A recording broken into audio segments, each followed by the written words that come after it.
लेकिन इस बीच एक बड़ी खबर इजराइल से जुड़ी हुई वो बताते हैं। वैक्सीनेशन से जुड़ी हुई खबर है।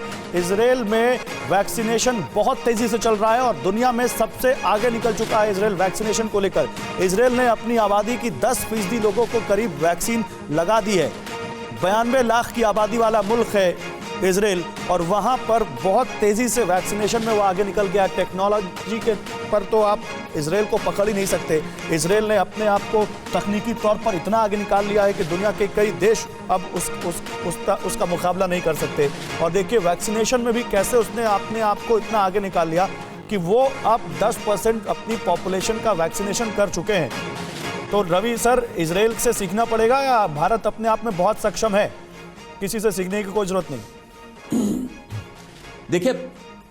देखिए जहां तक वैक्सीन का तल्लक है, भारत अपने आप में पूरा सक्षम है। पूरे वर्ल्ड में 60% वैक्सीन जो हैं वो भारत में ही बनती हैं, भारत से ही एक्सपोर्ट होती हैं। भारत की कुछ समस्याएं हमारे देश की जरूर हैं कि हमारी पॉपुलेशन बहुत ज़्यादा है और बहुत ही विस्तार रूप से हमारे को इसकी प्लानिंग करनी पड़ेगी। एक देश जिसकी की पॉपुलेशन चंद लाख है या 1-2-4 करोड़ है, उसके मैनेज करना और हमारे जैसे विशाल देश को जिसकी 135 करोड़ की आबादी है उसको मैनेज करना थोड़ा सा मुश्किल है। लेकिन मैं ये नहीं समझता कि हमारी वैक्सीन आने में देरी हुई है। सही समय पे वैक्सीन आई है और जैसे ही ये डिस्ट्रीब्यूशन सिस्टम में जाएगी, क्योंकि इस वक्त भी 75 मिलियन डोजेस तैयार हैं और डेली करके डोजेस बनती जाएंगी। जैसे ही वैक्सीनेशन में आएगी, आप देखना 10 या 15 दिन के बाद में सूरत हाल बिल्कुल चेंज हो जाएगा और उसके बाद में धीरे धीरे करके बढ़ती जाएंगी। सबसे पहले हमारा मकसद ये नहीं है कि 135 करोड़ को हमें वैक्सीन देनी है। हमारे को बेसिकली अपने हेल्थ केयर वर्कर्स और वल्नरेबल ग्रुप को सबसे पहले प्रोटेक्ट करना है, जिससे मॉर्टेलिटीज ना हो,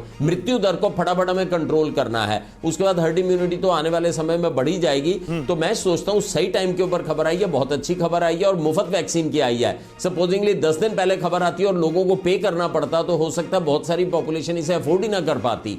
तो सरकार ने बड़ी सोची समझ से ये मुफ्त वैक्सीन देने की जो खबर है, ये बहुत बड़ी खबर है। क्योंकि हमारे देश में जहां पॉवर्टी लाइन से नीचे बहुत सारी जनता रहती है, उनके लिए यह बहुत बड़ी राहत की खबर है। अगर उनको एक डोज भी वैक्सीन की 1000, 1200, 1500 रुपए की देनी पड़ गई और 2 डोज लगानी पड़ गई और पूरे परिवार को लगानी पड़ गई, तो आप इमेजिन कर सकते हो कितना बड़ा इकोनॉमिक उनके लिए क्राइसिस हो जाएगा। तो ये बहुत अच्छी खबर है और मुझे लगता है जिस तरह से वो बिल तो हजारों में चला जाएगा और ये बहुत बड़ा एक आर्थिक बोझ भी हो सकता है बहुत सारे परिवारों के ऊपर, क्योंकि भारत में एक बड़ी आबादी है जिसकी कमाई उतनी ज्यादा नहीं है कि वो हजारों रुपए एक वैक्सीन के ऊपर अफोर्ड कर सके।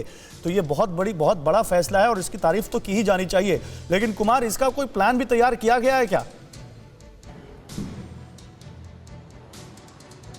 अब देखिए, सबसे पहले ये जानना जरूरी है कि एक साथ सब वैक्सीन नहीं आ रहा है। एक साथ सब वैक्सीन से मेरा मतलब है कि एक साथ सब लोगों को वैक्सीनाइज नहीं किया जा रहा है, क्योंकि सरकार ने प्रायोरिटाइज कर दिया है। तो हिस्सों में, मतलब टुकड़ों में सबको वैक्सीन दिया जाएगा, पहली बात। दूसरी बात, हर राज्य को भी हर राज्य का अलग अलग कोटा अलॉट किया गया है। जैसे दिल्ली के लिए इतना, मुंबई के लिए इतना, जहां जहां सबसे ज्यादा कोरोना के केसेस आए हैं वहां वैक्सीन का कोटा अलॉट हो रहा है, तो उस हिसाब से भी दिया जाएगा। तो सरकार ने अपना एक खाका तैयार कर लिया है और सरकार मान के चल रही है कि इसमें इतना पैसा खर्च होगा और उसी हिसाब से वो वैक्सीन को भी डिलीवर करेगी। इसलिए ये उम्मीद करना थोड़ी बेईमानी होगी कि मेघालय में बैठे हुए व्यक्ति को तुरंत वैक्सीन लग जाएगा या फिर कहीं दूर दराज के इलाके में जहां सबसे ज्यादा संक्रमण है वो सरकार की प्रायोरिटी लिस्ट में है। और मुझे लगता है कि मेट्रो में, दिल्ली, बॉम्बे में संक्रमण काफी ज्यादा हुआ है, पहली चीज।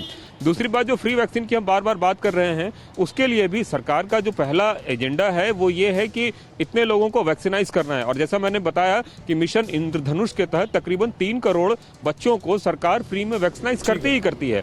तो ऐसे में एक वैक्सीन और भी जुड़ सकता है, वो है कोरोना। तो निश्चित रूप से सरकार ने अपना बजट देखा होगा, अपना डेटा देखा होगा, तभी सरकार ने इस तरह की घोषणा की है कि वो सभी लोगों को फ्री में, मुफ्त में वैक्सीन देगी। हालांकि मुझे लगता है इसके बावजूद भी जो दूसरा ऑप्शन है, अगर कोई पैसे दे के लगवाना चाहे तो वो ऑप्शन भी सरकार खोल के रखना चाहेगी। ऐसा नहीं है उसको बंद करेगी, लेकिन हाँ, सरकार लोगों के पास विकल्प जरूर देगी कि आपके पास फ्री में वैक्सीन लगाने का ऑप्शन है। आज भी गौरव मैं बताऊं, हम अपने बच्चों का वैक्सीनेशन 2 तरीके से करवाते हैं, या तो सरकारी अस्पताल में जाके करवाते हैं या निजी क्लिनिक में जाके, लेकिन हमें पैसे देने पड़ते हैं। तो हमारे पास विकल्प दोनों होता है कि आप सरकारी अस्पताल भी जा सकते हैं, निजी क्लिनिक में भी जा सकते हैं। लेकिन हाँ, ये आपको तय करना है कि पैसा पे करना है या नहीं करना है।